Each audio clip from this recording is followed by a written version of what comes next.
Okay, I think we need an ID. We need to find her weak spots. Find out all about her. Use the powers you have that the public don't get to know about.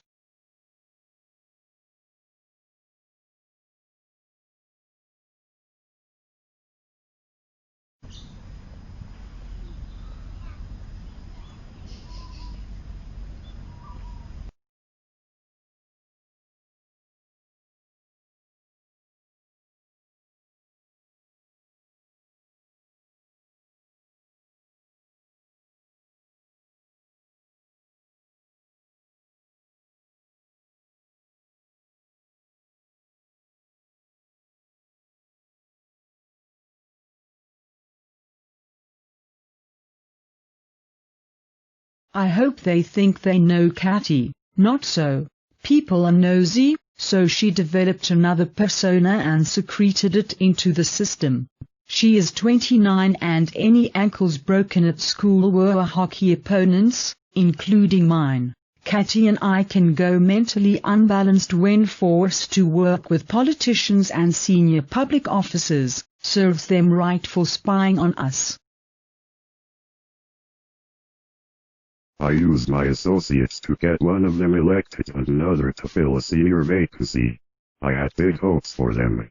Now I see a girl who could tie them up in knots. Not a good day for me, or them. A New Zealand television station was following up on health issues in Council A.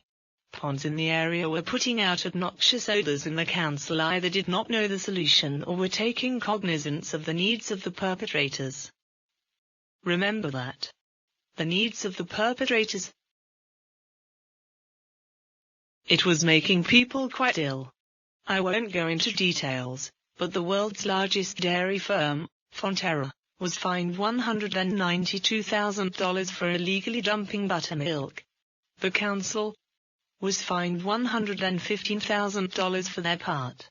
The television station was unable to get the CEO at council to comment, and he was given their Stonewall Award, which was presented, in absentia, of course. A group of people decided to build a cinema in Council District A. It failed financially.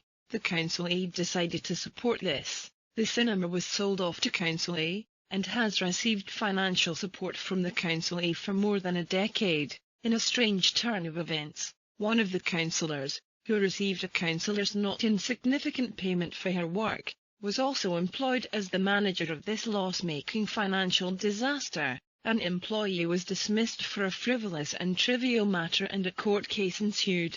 The employee's case succeeded. The management style of the cinema could be questioned from this episode. The local newspaper carried a report.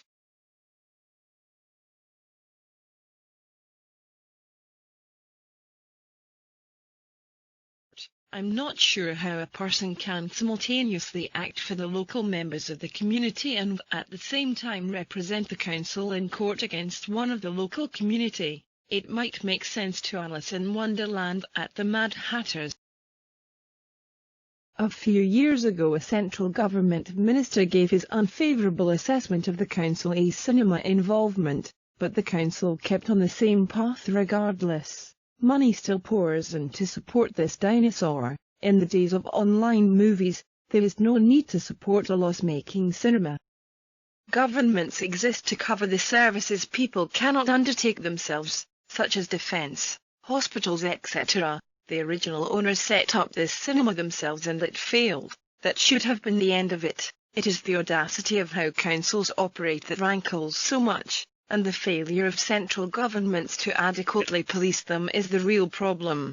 The Hub is a sports facility in the area of Council A. It was built after much controversy and dissension. It is reported to have cost $21 million, but that depends on who prepares the books and who you believe. The council does not report any adverse matters concerning its affairs. It is impossible to find out how successful this project is. They rave about this wonderful facility, but direct observations show the usage is not all that much, given the scope of the project. Should the ratepayers be owning a small bore rifle range or a restaurant and a bar or a private gym, a lounge with dance floor and stage, or the club rooms for a rugby club. I don't have objections to these things existing.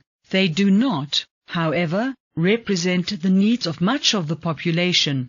People in outlying areas, who cannot easily access the facilities, even if they had any interest, contribute to the uptake. If the concept is so successful, then the reversal of the cinema project should apply. Why not sell it to private enterprise? I doubt if there would be many takers at the current financial situation.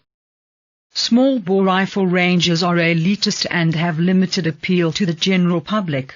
This is an example of a small group providing for themselves. Guns, regardless of what they are, should not be in the buildings of a mixed sports complex. Guns are dangerous and accidents do happen. Private gyms are just that and should be able to set up their own operation. Should a council be in the business of owning a bar and restaurant? Remember, the function of government is to assist the population to provide essential services for their daily needs and for their protection. These three matters go against the intention of our system of democratic governance.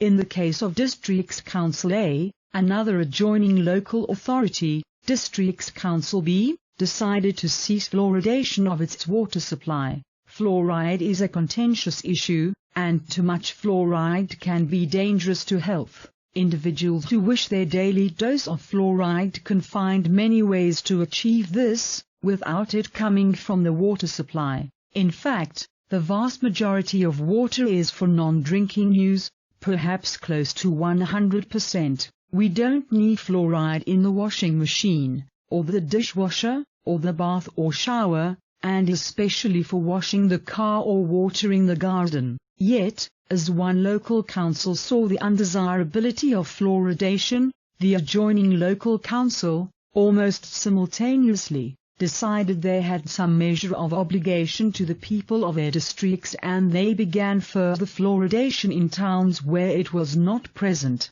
No amount of representation could stop them, even when it was completely transparent that they were redirecting the supply's fluoride from one area to another.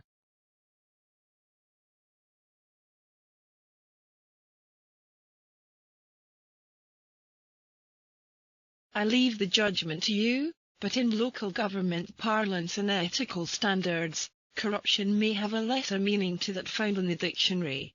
We could list so many other issues from other councils, but we hope you can get the general drift of the type of management we have in local government. We could go on the internet and ask for people to let us hear their experiences. It will be a futile exercise. It would take years to respond to the sheer volume. Finally, we don't have issues with the general staff in local councils. We have no doubt they have the necessary skills and the will to do a good job. It is the management and governance systems and attitudes that are the problem. New Zealand and Australia's people could benefit substantially from making local government much more efficient.